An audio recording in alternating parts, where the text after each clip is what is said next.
Of these, I got a little obsessed with mine. In fact, I got a little obsessed with all my stuff. Have you ever wondered where all the stuff we buy comes from and where it goes when we throw it out? I couldn't stop wondering about that, so I looked it up. And what the textbook said is that stuff moves through a system from extraction to production to distribution to consumption to disposal. All together, it's called the materials economy. Well, I looked into it a little bit more. In fact, I spent 10 years traveling the world, tracking where our stuff comes from and where it goes. And you know what I found out? That is not the whole story. There is a lot missing from this explanation. For one thing, this system looks like it's fine. No problem. But the truth is, it's a system in crisis. And the reason it's a system in crisis is it's a linear system and we live on a finite planet. And you cannot run a linear system on a finite planet indefinitely. Every step along the way, this system is interacting with the real world. In real life, it's not happening on a blank white page. It's interacting with societies, cultures, economies, the environment. And all along the way, it's bumping up against limits. Limits we don't see here because the diagram is incomplete. So let's go back through. Let's fill in some of the blanks and see what's missing. Well, one of the most important things that's missing is people. Yes, people. People live and work all along this system. And some people in this system matter a little more than others. Some have a little more say. Who are they? Well, let's start with the government. Now, my friends tell me I should use a tank to symbolize the government, and that's true in many countries and increasingly in our own. After all, more than 50% of our federal tax money is now going to the military. But I'm using a person to symbolize the government because I hold true to the vision and values the government should be of the people, by the people, for the people. It's the government's job to watch out for us, to take care of us. That's their job. Then along came the corporation. Now, the reason the corporation looks bigger than the government is that the corporation is bigger than the government. Of the 100 largest economies on Earth now, 51 are corporations. And as the corporation has grown in size and power, we've seen a little change in the government where they're a little more concerned in making sure everything's working out for those guys than for us. Okay, so let's see what else is missing from this picture. We'll start with extraction, which is a fancy word for natural resource exploitation, which is a fancy word for trashing the planet. What this looks like is we chop down the trees, we blow up mountains to get the metals inside, we use up all the water, and we wipe out the animals. So here we are running up against our first limit. We are running out of resources. We are using too much stuff. Now, I know this can be hard to hear, but it's the truth, so we've got to deal with it. In the past 3 decades alone, 1/3 of the planet's natural resource base has been consumed. Gone. We are cutting and mining and hauling and trashing the place so fast that we're undermining the planet's very ability for people to live here. Where I live, in the United States, we have less than 4% of our original forests left. 40% of the waterways have become undrinkable. And our problem is not just that we're using too much stuff, but we're using more than our share. We have 5% of the world's population, but we're using 30% of the world's resources and creating 30% of the world's waste. If everybody consumed at U.S. rates, we would need 3 to 5 planets. And you know what? We've only got 1. So my country's response to this limitation is simply to go take somebody else's. This is the third world, which some would say is another word for our stuff that somehow got on somebody else's land. So what does that look like? The same thing, trashing the place. 75% of global fisheries now are fished at or beyond capacity. 80% of the planet's original forests are gone. In the Amazon alone, we're losing 2,000 trees a minute. That is 7 football fields a minute. And what about the people who live here? Well, according to these guys, they don't own these resources, even if they've been living there for generations. They don't own the means of production, and they're not buying a lot of stuff. And in this system, if you don't own or buy a lot of stuff, you don't have value. So next, the materials move to production. And what happens there is we use energy to mix toxic chemicals in with the natural resources to make toxic contaminated products. There are over 100,000 synthetic chemicals in use in commerce today. Only a handful of them have even been tested for health impacts, and none have been tested for synergistic health impacts. That means when they interact with all the other chemicals we're exposed to every day. So we don't know the full impact on health and the environment of all these toxic chemicals, but we do know one thing: toxics in, toxics out. As long as we keep putting toxics into our industrial production systems, we're going to keep getting toxics in the stuff that we bring into our homes and workplaces and schools, and our bodies. Like BFRs, brominated flame retardants, they're a chemical that make things more fireproof, but they are super toxic. They're a neurotoxin. That means toxic to the brain. What are we even doing using a chemical like this? Yet we put it in our computers, our appliances, couches, mattresses, even some pillows. In fact, we take our pillows, we douse them in a neurotoxin, then we bring them home and put our heads on them for 8 hours a night to sleep. Now, I don't know, but it seems to me in this country with so much potential, we could think of a better way to stop our heads from catching on fire at night. Now, these toxics build up the food chain and concentrate in our bodies. Do you know what is the food at the top of the food chain with the highest level of many toxic contaminants? Human breast milk. That means that we've reached a point where the smallest members of our societies, our babies, are getting the highest lifetime dose of toxic chemicals from breastfeeding from their mothers. Is that not an incredible violation? Breastfeeding must be the most fundamental human act of nurturing. It should be sacred and safe. Now, breastfeeding is still best, and mothers should definitely keep breastfeeding, but we should protect it. They should protect it. I thought they were looking out for us. And of course, the people who bear the biggest brunt of these toxic chemicals are the factory workers, many of whom are women of reproductive age. They're working with reproductive toxins, carcinogens, and more. Now I ask you, what kind of woman of reproductive age would work in a job exposed to reproductive toxins except for a woman with no other option?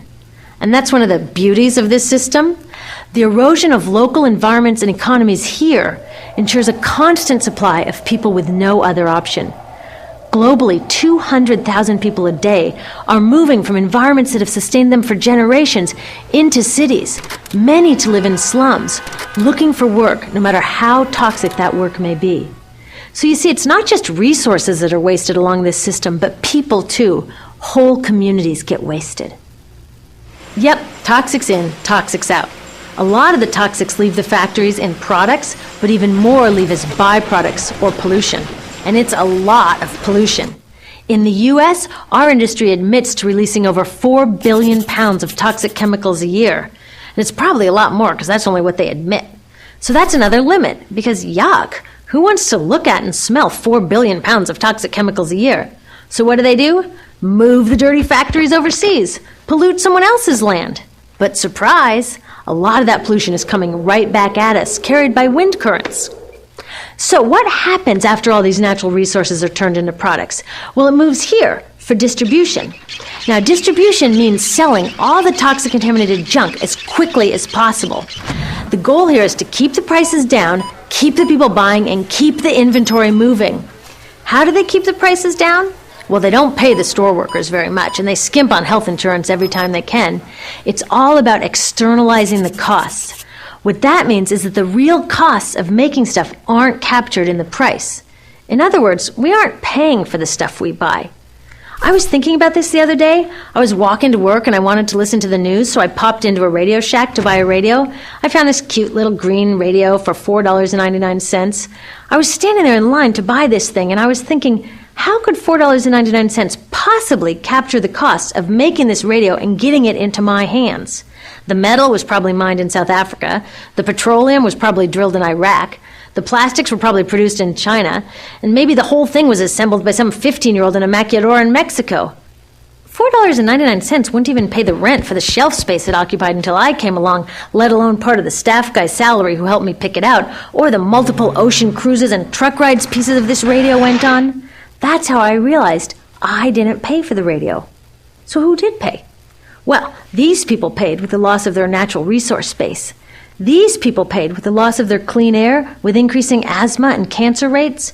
Kids in the Congo paid with their future.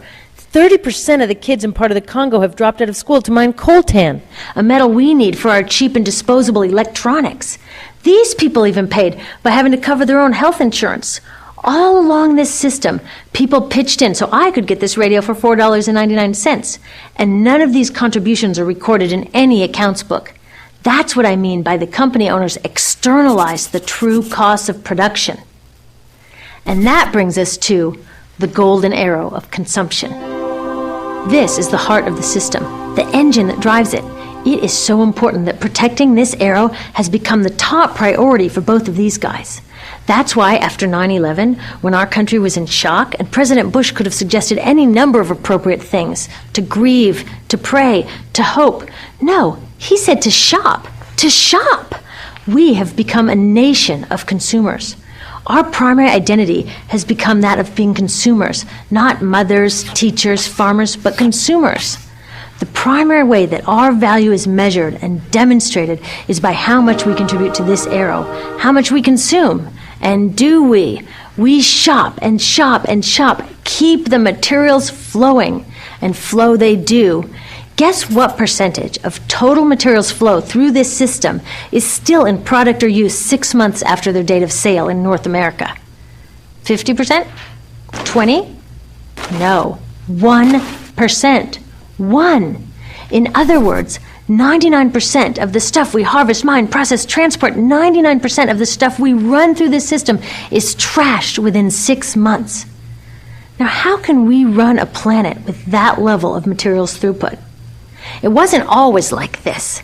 The average U.S. person now consumes twice as much as they did 50 years ago. Ask your grandma. In her day, stewardship and resourcefulness and thrift were valued. So how did this happen? Well, it didn't just happen. It was designed. Shortly after World War II, these guys were figuring out how to ramp up the economy. Retailing analyst Victor Lebeau articulated the solution that's become the norm for the whole system. He said, our enormously productive economy demands that we make consumption our way of life, that we convert the buying and use of goods into rituals, that we seek our spiritual satisfaction, our ego satisfaction in consumption. We need things consumed, burned up, replaced, and discarded at an ever-accelerating rate. President Eisenhower's Council of Economic Advisors chairman said that the American economy's ultimate purpose is to produce more consumer goods. More consumer goods? Our ultimate purpose? Not provide health care or education or safe transportation or sustainability or justice? Consumer goods?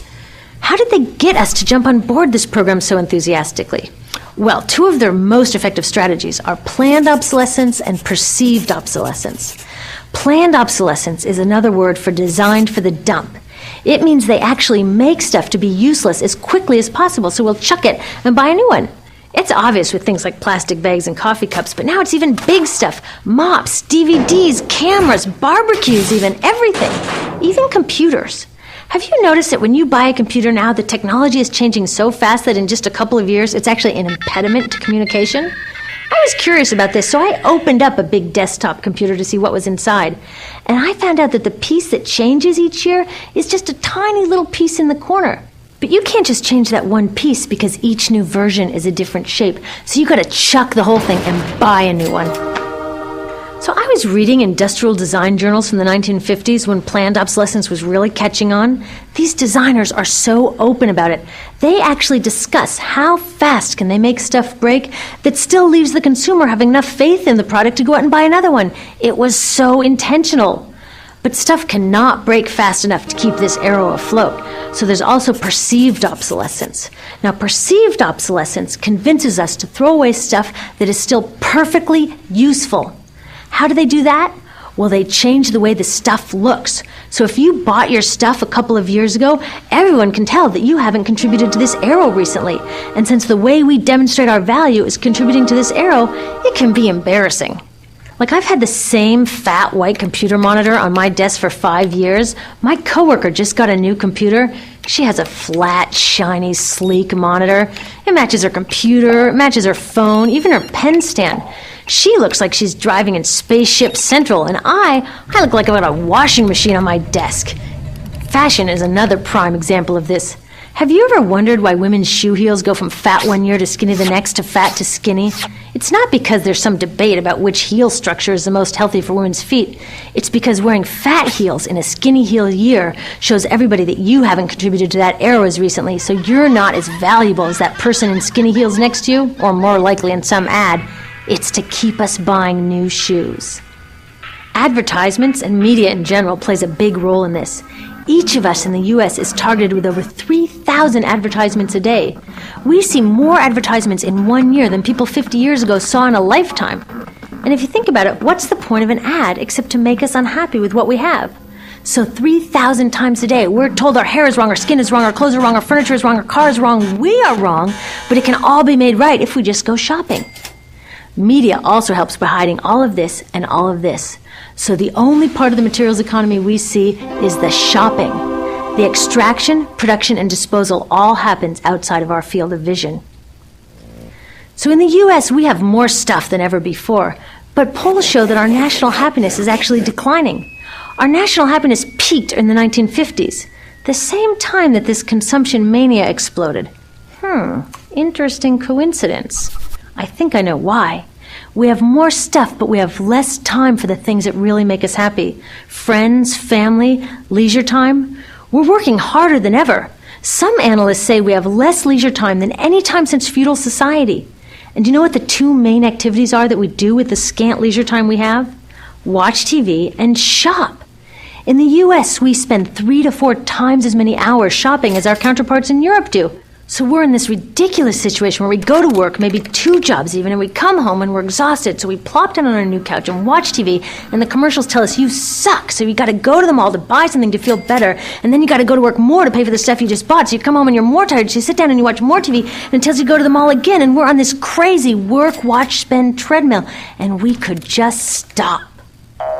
So in the end, what happens to all the stuff we buy anyway? At this rate of consumption, it can't fit into our houses, even though the average house size has doubled in this country since the 1970s.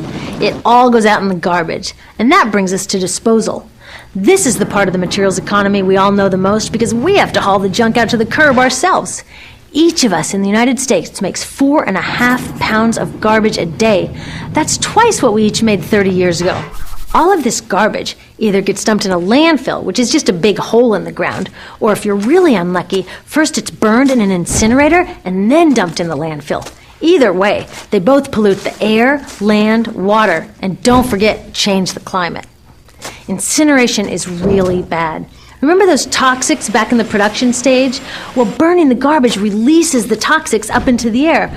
Even worse, it makes new super toxics, like dioxin. Dioxin is the most toxic man-made substance known to science, and incinerators are the #1 source of dioxin. That means that we could stop the #1 source of the most toxic man-made substance known just by stopping burning the trash. We could stop it today.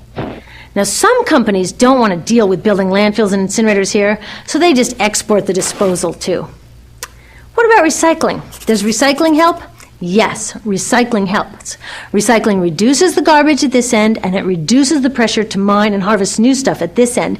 Yes, yes, yes, we should all recycle, but recycling is not enough. Recycling will never be enough, for a couple reasons. First, the waste coming out of our houses is just the tip of the iceberg.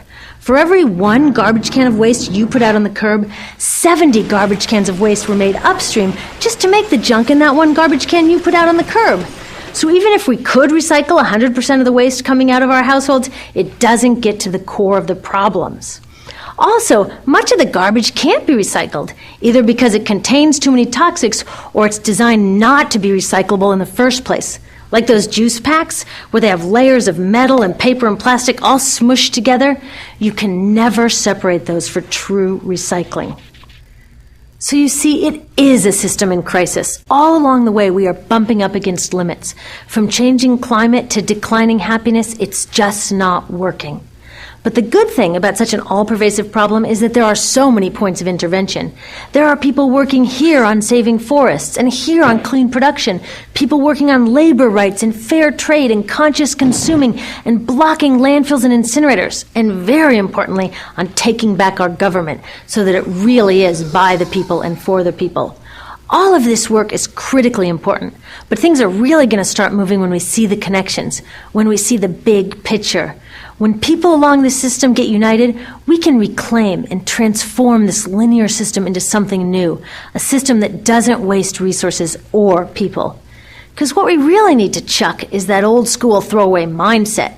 There's a new school of thinking on this stuff, and it's based on sustainability and equity, green chemistry, zero waste, closed-loop production, renewable energy, local living economies. It's already happening. Now, some say it's unrealistic, idealistic that it can't happen, but I say the ones who are unrealistic are those that want to continue with the old path. That's dreaming. Remember, that old way didn't just happen. It's not like gravity that we've just got to live with. People created it, and we're people too. So let's create something new.